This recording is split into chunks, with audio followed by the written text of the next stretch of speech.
welcome to CryptoOgs. Welcome to CryptoOgs. Today we have a very special guest and a good friend, Mr. Carl Runefelt. How are you today, Carl?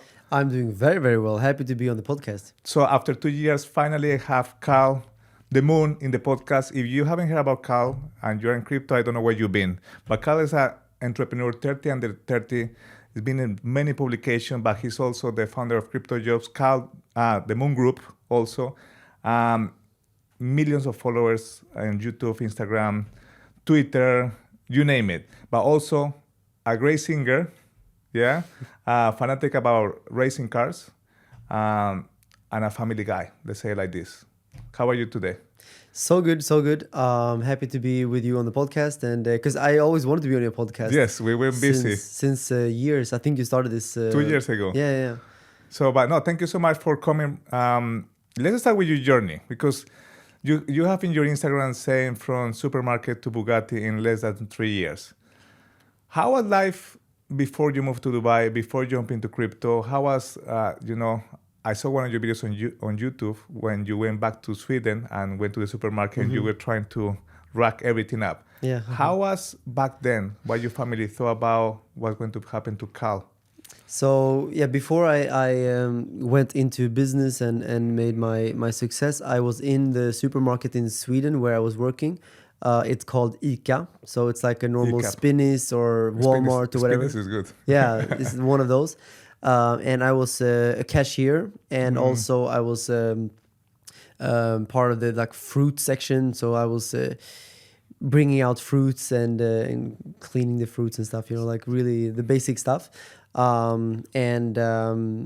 It was a good job for a young person, but of course for me it was starting to become a little bit soul crushing to think about me being there for my whole life, because that for me I didn't like that vision of myself, because I knew that I would only be happy if I do something big with my life, and I always felt since I was a kid that I will do something big, I will be something big.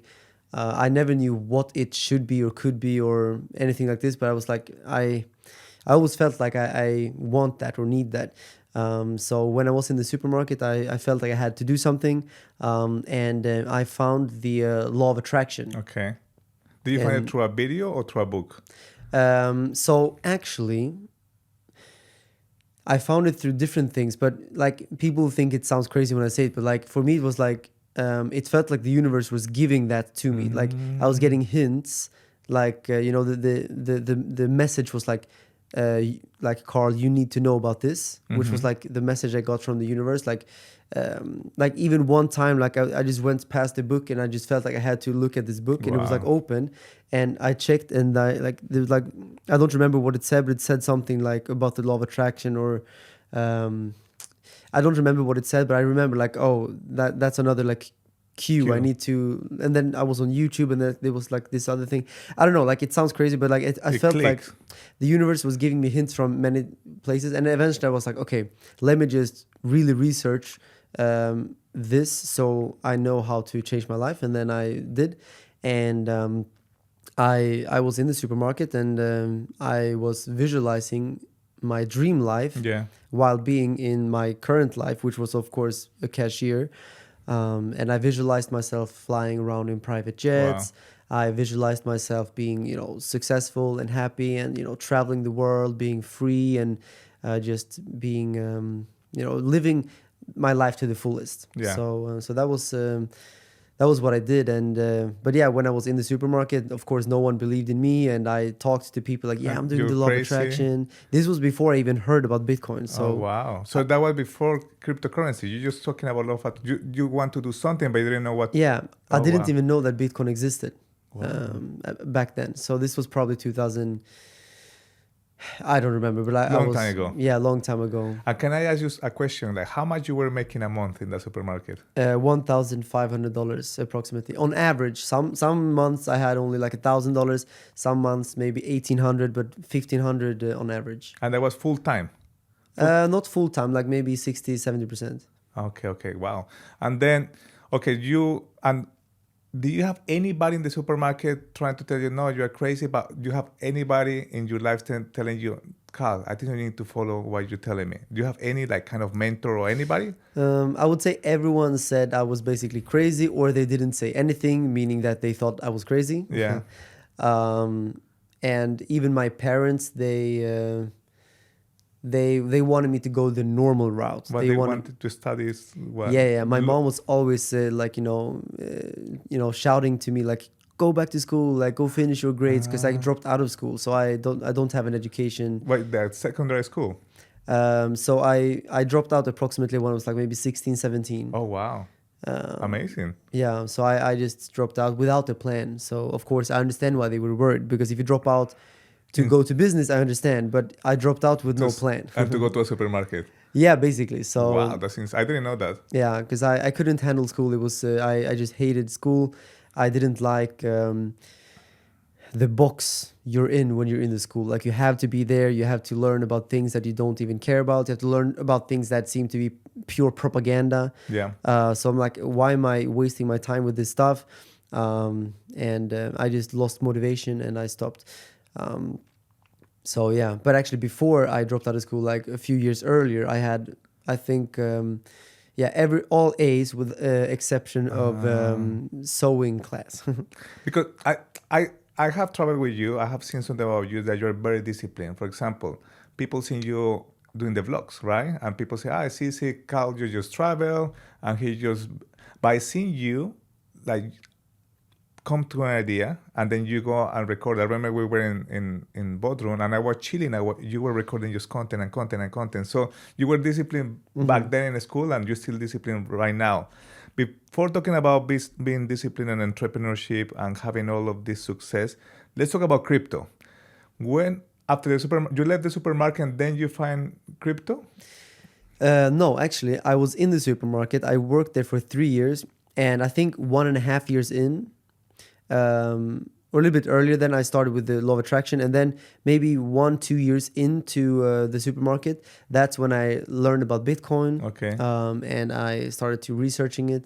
I started to learn everything I could about it, because I felt like this was something big, like this is something that I need to know more about. And I eventually started a YouTube channel, but this was during the supermarket. So I actually started to make YouTube videos about Bitcoin before and after work, because Wow. that was the time I had to do it. So basically in the morning I would make a YouTube video about Bitcoin, and then I went to the supermarket doing cashier.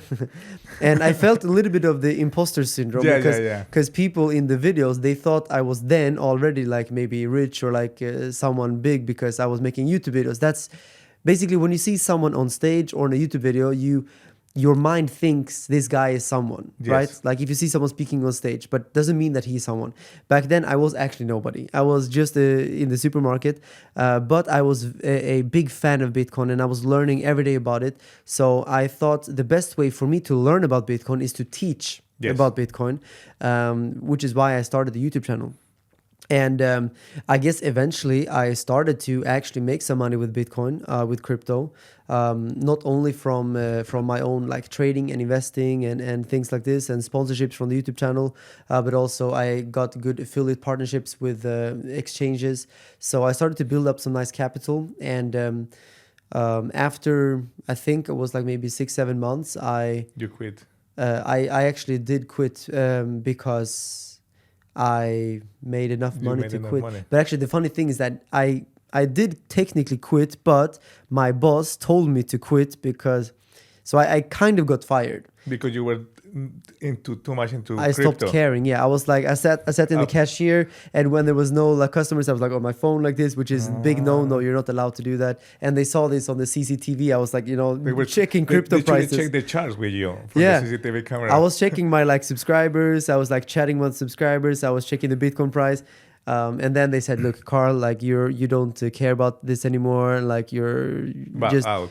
Maybe just resign, It was a nice way of them to fire me. That happened to me as well. They didn't fire me, but I was working back as a project manager in a company, and I was telling everybody about Bitcoin, Ethereum, and I remember back then about Dash. And then my boss, he was the owner of the company, said, oh, that's a scam, blah, blah, blah.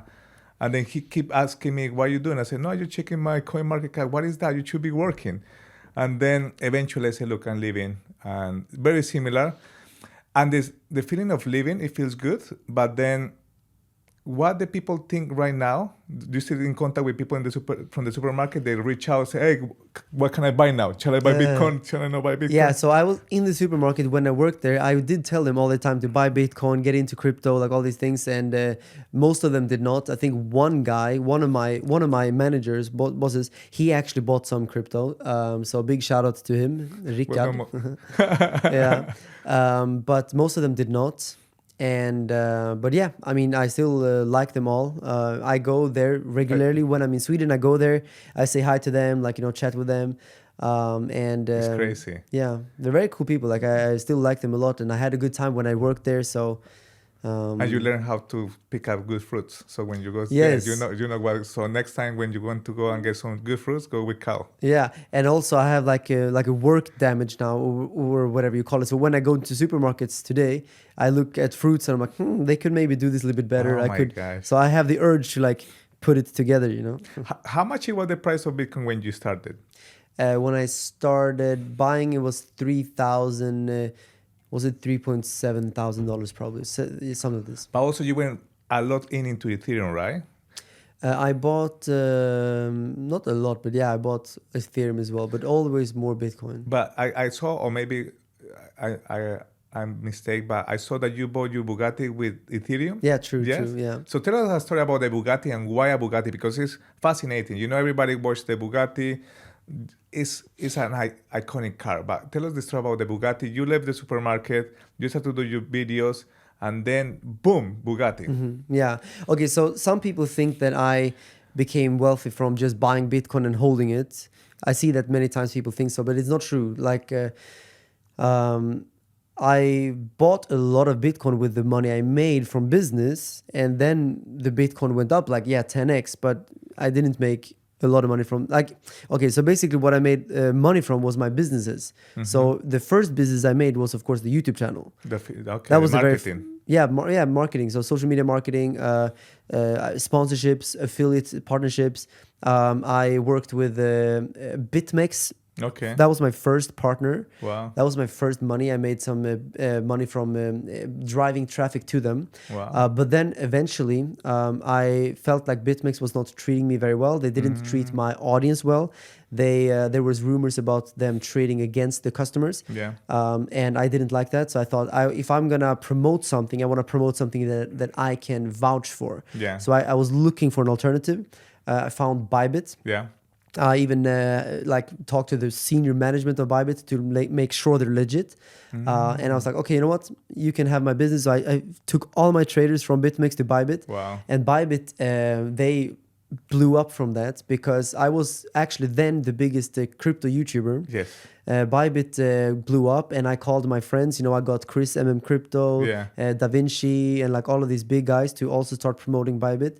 And they blew up from there. If I did not do that, Bybit maybe would not have been what it is today, Okay, so actually I have everybody in the industry respect and admire that from you because, and also from Bybit that you came together. Actually, I have, Thomas Kralov. I have him in the show and he said, I regret not jumping to Bybit back then. I lost so much money. And he said, I wish I could do it. But this is interesting because people think in crypto, you have to have different skills, right? And you see all the content creators, you're a day trader, or maybe you are holding Bitcoin, or maybe you are just DJing and going to memes. But there's the components also being disciplined and creating these marketing strategies, these affiliates, all of that.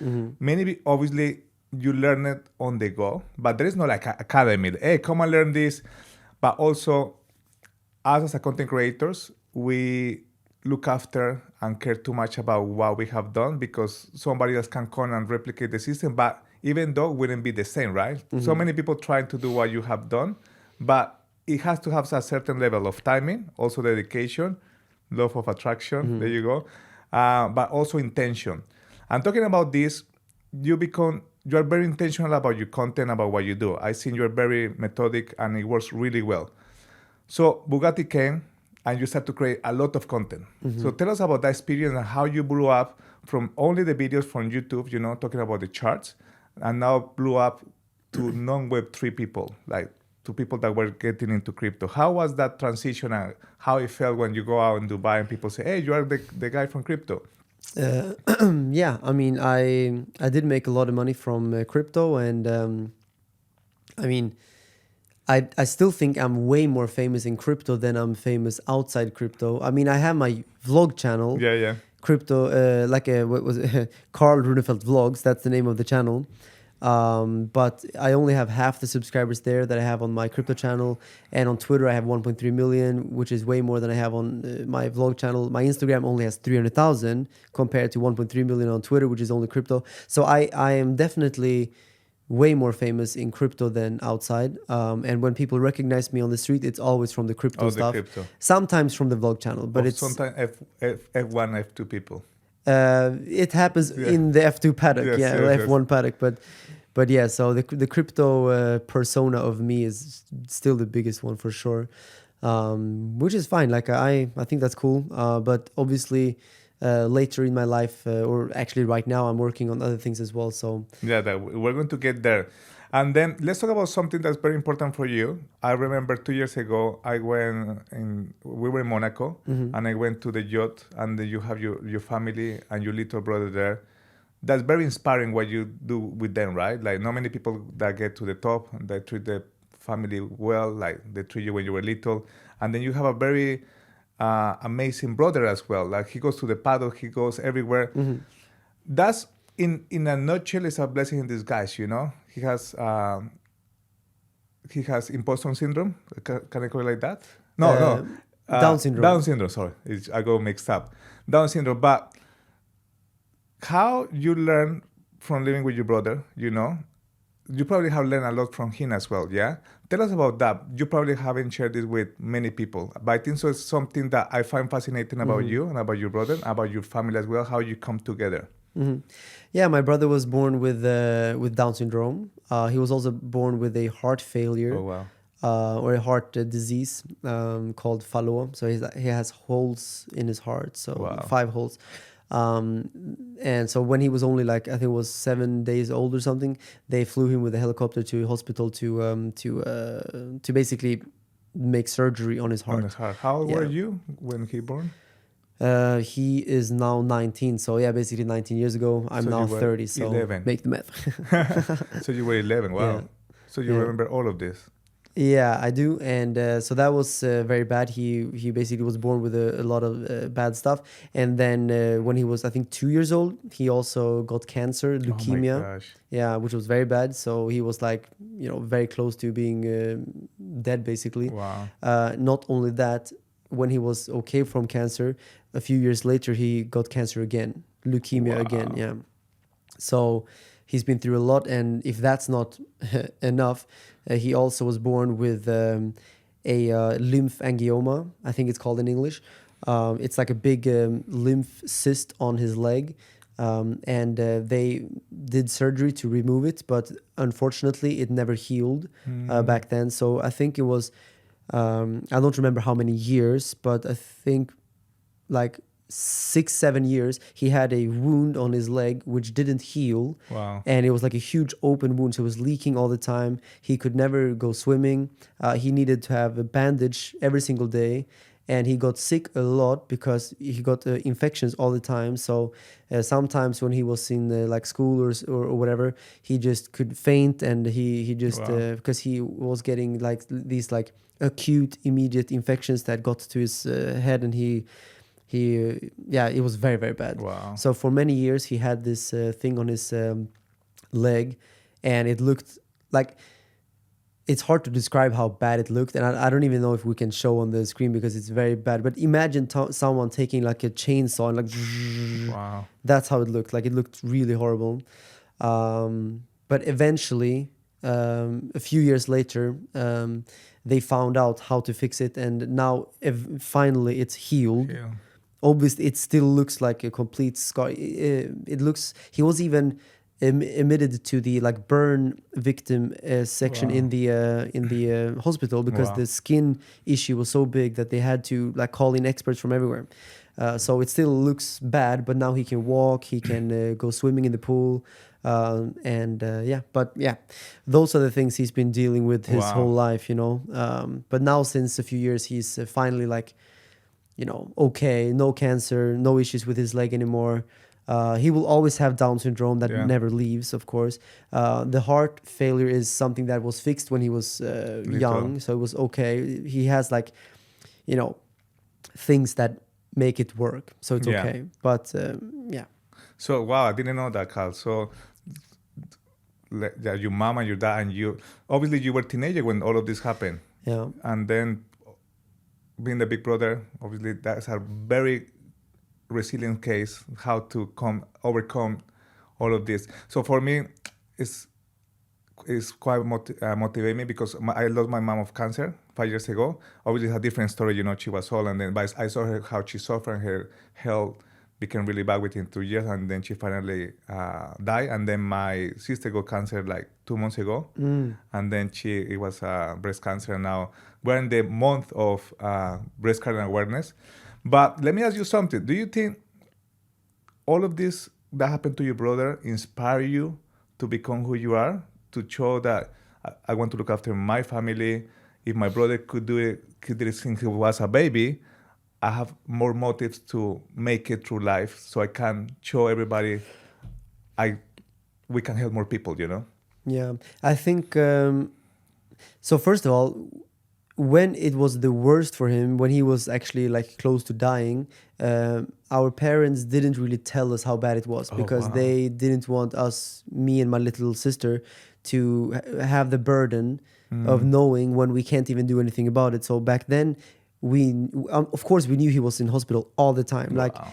I think 6 days a week he was in hospital, and our parents had to go like like my dad was there in the nights and my mom was there during the days, so my dad could work in the days and she could, yeah, whatever. So that was their life all the time for years. But you were teenagers, so you were the oldest. But Yeah, so I just knew that I didn't see my parents very often. I didn't see my brother very often either because they were always in hospital. We had to go there and visit them, you know. That was just the life back then. And yeah, like me and my sister and like the whole family, we just grew also this huge love for him because like Wow. we know how much he's been through, and he was always still like fighting and like he was always a fighter, you know, like Yeah. he didn't complain even though he was in hospital with like things in his like everywhere, like you know, Wow. they put like needles everywhere. He was never complaining. So he was always very strong and like a real little hero. And fun fact, I actually, when I was 14, I even made a song called My Little Hero. Okay. That I wrote, which it's not live anywhere, so no point trying to find it. But maybe one day I'll record it Record it. and release it because, yeah, like he's really our little hero. Like He's a little hero. yeah, he was very close to not being here, but he That's made a- it through. That's very inspirational. Shout out. What is the name of your brother? How what? Your brother's name? Muse is what it's called. Muse. Shout out to Muse. Hola, Muse. Okay, now let's talk about music because you wrote Little Hero. Let's talk about music because I know you were telling me crypto has been a fascinating journey for you. You make a lot of wealth. Also, you help a lot of people through your community, through everything. But let's talk what is your passion outside of crypto. People see you in the Bugatti, in the G-Wagon, cars, watches, it's amazing traveling, and you made it. But now you're telling me that you want to eventually shift your career to music and racing. Not Yeah. racing money, racing cars. Racing cars, Yeah, yeah. Enough racing money now. No, but so I've done my thing in crypto now. I feel like I made money, which is great, and I think money is very good to have. I think we need to have money to be able to live our life to the fullest because money is freedom, and freedom is ultimately Yeah. a big part of happiness. So now I want to go back to like my childhood dreams, which is I want to write songs and be a singer and yeah, do music. That's what I love actually. I've been writing music since I was I think even since I mean, since I was very young, like since 14, I remember how I wrote songs, but probably I started like when I was 10 or something. Yeah, that's something I just love. And I already have some songs live on Spotify now that I made back in like 2012 when I was Okay. 17. So if you search my name, Carl Runefelt, you will find it on Spotify, Apple Music. These are old songs. Now I'm working on an album, which is going to be new songs. Yeah, I'm very excited to do that because I love making music and I have zero need to make money from music. It's all Yeah. about just because it's fun and I love it. And I think that creative freedom will allow me to really enjoy it. I think some artists they get caught up in like, you know, The business side. yeah, because they have to sign to labels, they have to do what's popular, they have to do this and that. I can make whatever music I want without anyone telling me what I have to do. So I think that's pretty cool. That I created my freedom where I can do that, and yeah, so I'm excited about that, and I hope some people will like my music. And before talking about racing, let me ask you a question because I've seen so many people in the crypto space, you know. Crypto is crazy right now. There's so many content creators, there's so many projects, there's so many exchanges, DEX. It become like, oh my, it's insane. But it's still a great industry to be alive, yeah? But we've seen so many content creators trying to produce music or create different videos. What do you think the content creation part of crypto creators will go within 2 years? Let's say you live in 2 years. What do you think with the next wave of how people can convert and keep the audience coming up? We've seen a couple of friends making music, making videos, but what I would like to know your thoughts because you have done it from the crypto space, from the content creation space, and now music. But what do you think will be happening within 2 years after the bull market goes, and then we're again in bear market? Honestly, I don't know. Like, obviously, in crypto, the views and likes and subscribers are very dependent on the market. So in the bear market, there is not much happening. In the bull market, everyone becomes famous immediately. So Yeah, it's just how it is, you know. Like, I don't know. I personally, I don't really care because I you're living. I made my money. Like I made my mark. You know, like I'm fine with that, and I will do one more bull cycle now. Like I'm gonna do the most I can from this cycle. I'll make my videos still. I will still build my businesses, all my investments I've made, and I'll make sure it's all lucrative and fruitful. But in the next bear market, I'm just gonna focus on music and racing. You know, driving cars, Porsches and Ferraris, and just enjoy life and try to inspire people to live my life because I feel like I'm now living my dream life. Yeah. And the reason why I created the vlog channel is so I can inspire people to do the same. Because when I was in the supermarket, I was actually looking at YouTube channels like Manny Koshbin, producer Michael, Jon Olsen. Ty Lopez. Not much, but I saw his videos, yeah. But these kind of guys that are wealthy and that were showing off their luxury lifestyles, their watches, their cars, you know. I wanted to find every guy who bragged as much as possible, you know. I wanted that because that inspired me. Like I wanted them to put in my face all their wealth because I wanted to be able to see how their life is so I can visualize it and live it myself. So basically the vlog channel, some people think, oh, Carl, you're just bragging and showing off. But I mean, yes, like that's what I'm doing because I want people that enjoy that content to feel inspired when they're watching this because they know I went from a supermarket to this life. And I always point in the videos, it's the law of attraction. Like I visualized my dream life. I told myself every day, like I'm rich, I'm happy, I'm successful. I'm driving supercars, I'm flying private jets. I told myself in the present tense, not past tense or future tense, like I have. Yeah. And because everything is energy in this world, the universe is made of strings of energy that is vibrating, and words are energy, thoughts are energy, feelings are energy. So I just realized with the law of attraction, if I realign my energy, then I can attract wealth and happiness and things. And that's what I want to teach people. So, and I don't make money from that. I don't care. Like I don't sell courses. No point looking for that. Like I don't have stuff like that. I don't want to make money from that. I just want people to create the best version of themselves because they can do that. Whether they are in Sweden or US or I don't know, Africa, South America. Like it doesn't matter where you are in the world. With your mind, with the law of attraction, you can achieve. you can change your life completely. You can become whatever you want or whoever you want. So that's the point of the channel, and basically a big part of my mission now, I would say. Okay, amazing. Interesting fact, you know Pitbull, the singer. Yeah. So Pitbull, when he was little, he was living in America, and in the back of, he was being picked up from his school, whatever, and his mom was always playing cassettes of Law of Attraction. I can't remember it was, no, Tony Robbins was too young, or I can't remember who was it, but it helped him to have this. Musician, Law of Attraction, and he became one of the most famous person in the world. Let's talk about racing. I saw your beautiful G-Wagon downstairs. My wife liked that green color. But you did something very disruptive in the whole racing industry. You put your face in an F2 car with Ralph. Tell us how that became so mainstream. Who came with the idea, and how was seeing your face in a car? Well, it was a very strange idea that I came up with. So basically, I met Ralph in Monaco like a few years ago during F1. He's a Formula 2 driver, and we just started to become like friends. We just talking. And then he said, well, look, I'm looking for sponsors. Do you want to put something on my car? And I was like, yeah, let me put something. Then I first put my Instagram handle for like a couple of races. But then for the next season, when that started, I was like, you know what? I want to do something crazy. I want to have the whole car. I want to put everything, like all my logos everywhere. And he was like, bro, are you serious? Like, do you know what this costs? Like, are you serious? Like, Yeah. do you understand what that means? And I was like, yeah. He was like, okay, yeah, that's going to be like $2.5 million. But yeah, Jack, just do it. Are you sure? Like, and I was like, yeah. And then I sent the money and then I got the whole car and I was like, okay, what do I do now? Like, I have this whole blank canvas of this car.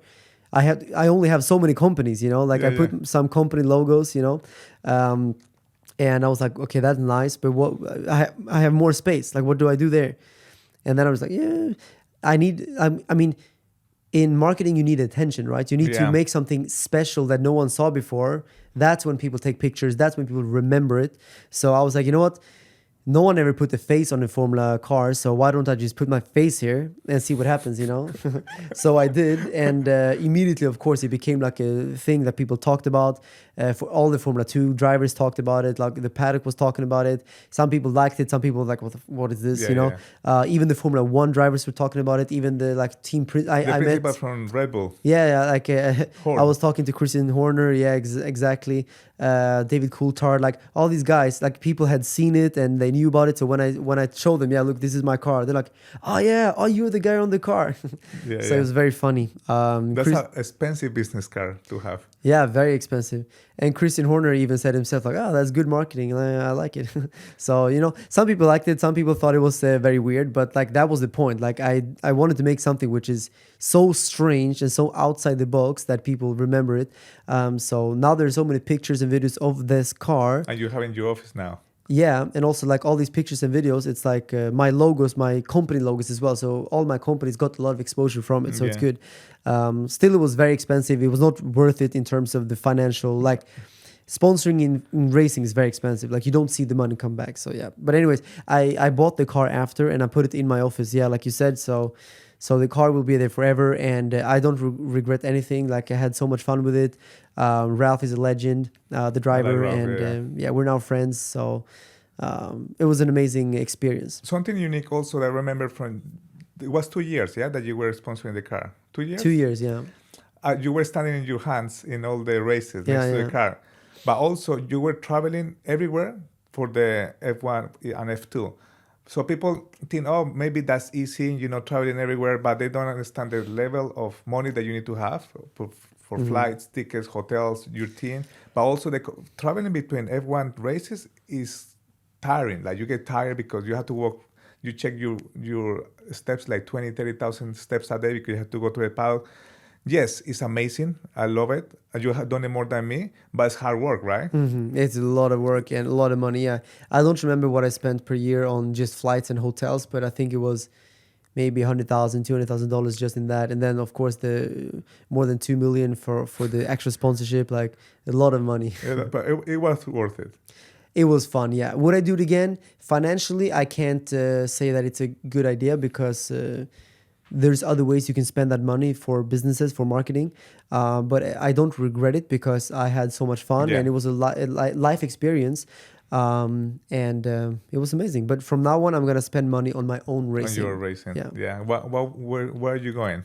So next year, I'll do the Ferrari Club Challenge. Okay, nice. So I just bought a 488 Challenge car that I'm going to be driving. And then the year after that, either I do more in the Ferrari world or I go Porsche Cup. Let's see. Nice. But I'm basically a beginner, so I have to like learn how to drive. You raced the F1 team with Alpine Star, right? How about that? Oh yeah, in France, I drove an F1 car for 2 laps or 3 laps in Paul Ricard track in France. That was insane. It's a lot of work as well. Yeah, you have to be very focused and. Of course, yeah, it's a death machine if you do something wrong. So yeah, you have to be very careful. Yeah.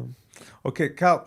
Everybody see the highest, right? Everybody's seeing that you bought amazing cars, you traveled the world, and you have made it, and your family happy. But tell us about a time in your life, even though when you have made it, that you felt that you lost either money, financially, or what was that moment you said, "Oh man, I made it, but now I feel like down. I'm down. I don't know, X amount of money, or something happened in your business."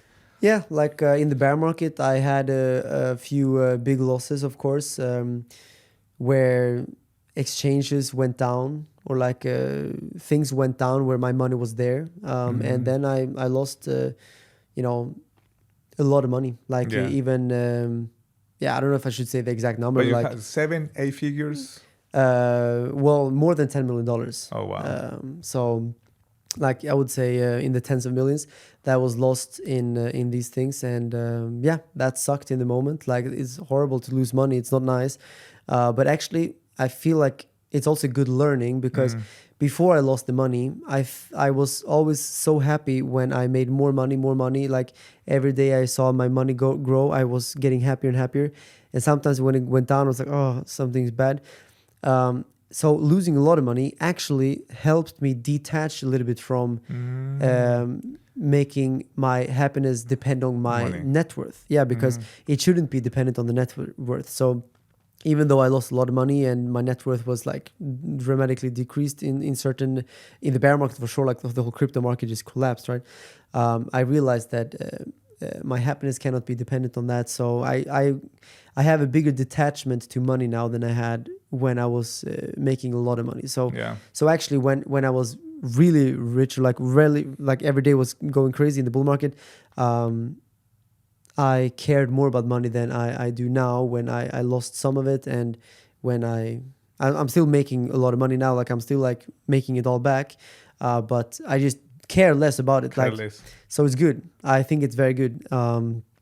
It's important. So if I lose money now, like I will avoid to lose money. But if it happens, if the market goes down, I'm like, you know what? I'll make more money instead of looking back and seeing, oh, I lost so much money. I should have saved this and that. Yeah, it's better to look, okay, how can I make more money? How can I make it money back again? Like, and think down the line, So I think that's important to detach from money and just feel in a state of abundance. Because even when I lost a lot of money, I was still way richer than I was 6 years ago. The supermarket, it was more than $1,500 a month. Yeah. So I'm still living the dream life I was visualizing. So actually, there's a thought experiment that I think is interesting. So if let's say you put 2 monkeys, and they're both equally happy because they're 2 monkeys, and then you give one monkey 1 donut, he's gonna be very happy. He's like, wow, nice.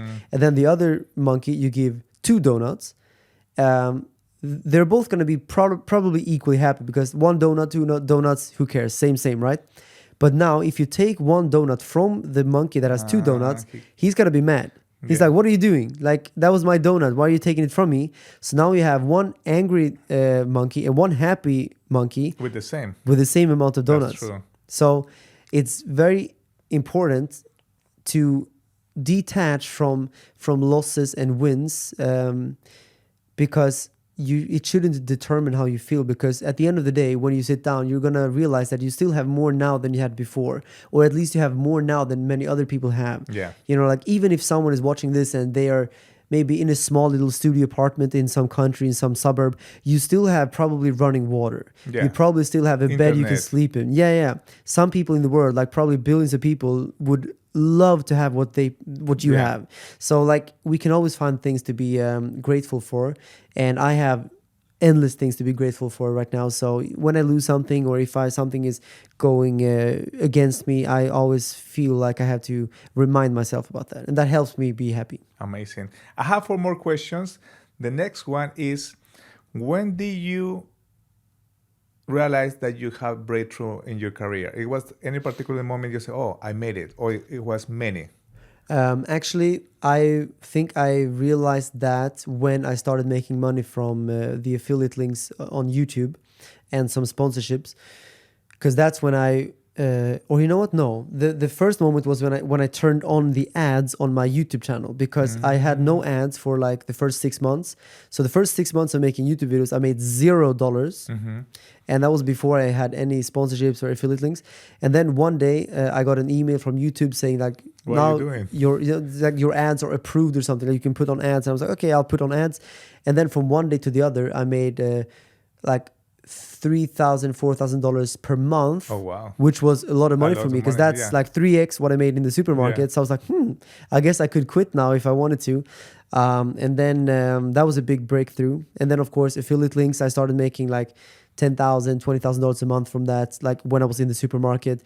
And that's when I started really not caring about the supermarket anymore. Yeah, and yeah. then and that's when I like looking prices all the The time. fruits were not anymore good. Yeah, so I went to BitMEX, and then I had Bybit. And I know you're close to Binance, right? I think Yeah, this yeah. is even on Binance. Is With it? Binance Live, yeah. Yeah. So let me then tell you about my Binance story, because so I had big success with Bybit. Everyone knows, like I've been the first one, the biggest affiliate of Bybit for many years. And then Binance and other exchanges, many exchanges were chasing me to like Yeah. come promote I've us. seen it, yeah.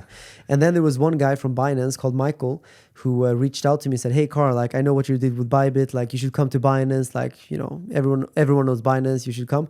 And I was like, well, I'm happy with Binance. I'm happy with Bybit. Like I'm close with Ben, the team there. Like, so what can you do for me? And he was like, well, I can give you a better commission. I was like, The thing is, with Bybit, I had already negotiated a very good commission. And I told Michael, like, okay, you know what? I'm going to need 75% commission on your affiliate link. And he said, well, it's impossible because we only give 30%. Yeah. And I was like, well, 30%, like I'm going to lose money if I promote you, because I'll make way more with Bybit. 75% or I don't join you. And he was like, it's going to be impossible. Like maybe I can do 50%, but like 75 is insane. So actually he went to all his managers in Binance and it's like, look, we need to get Carl. Like he needs 75%. Like, can we give it to him? Everyone said, no. So he was like, you know what?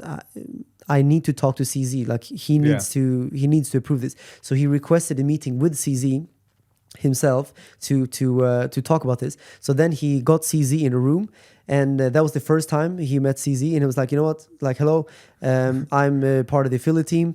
And then he had his computer and he like showed my channel, and he was like, look, this is Bybit's #1 affiliate. He's making this much money or this much volume with Bybit, which is like billions of dollars of trading volume per month already back then. This guy, he's asking for 75%, and I think we should do it. And everyone said no, like, but please give me a yes on this. And CZ was like looking at my channel. Apparently, he was like, oh yeah, I know this guy. And he said, he's making this volume for Bybit. Give him 75%. Do it. So I was the first one, and maybe still the only one, I don't know, that got 75%. I hope this is not like, I hope I can say this. But anyways, so I was the first and only one to get 75% commission. Amazing. And I started pushing Binance as well. And yeah, that's my story with Binance basically. But it's a good story. But you say come from supermarket, love attraction, creating videos on YouTube. It took many years to get to that point that people look for him. Carl, 3 questions that you can only choose one answer. So Bitcoin or Ethereum? Bitcoin. Staking or mining? Honestly, I don't know. I don't do any of them. Okay, that's good. And centralized exchange or decentralized exchange? That's a good question, because today I go to the centralized ones, but maybe in 10 years, decentralized exchanges will be easy to use just as centralized. But I would say centralized for today. Okay.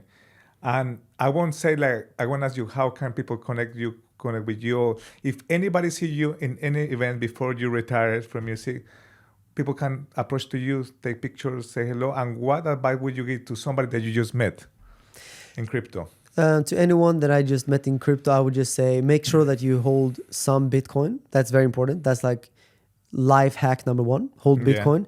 And life hack number two is use the law of attraction.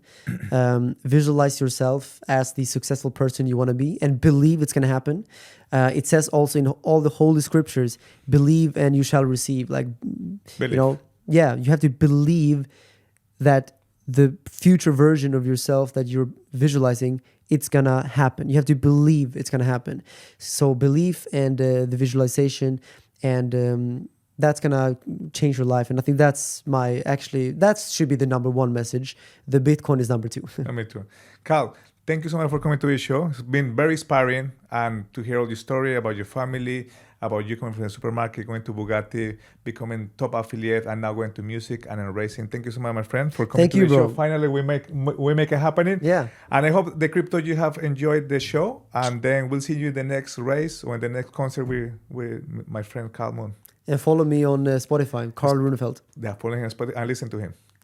Ciao, ciao. That was good, bro. Nice.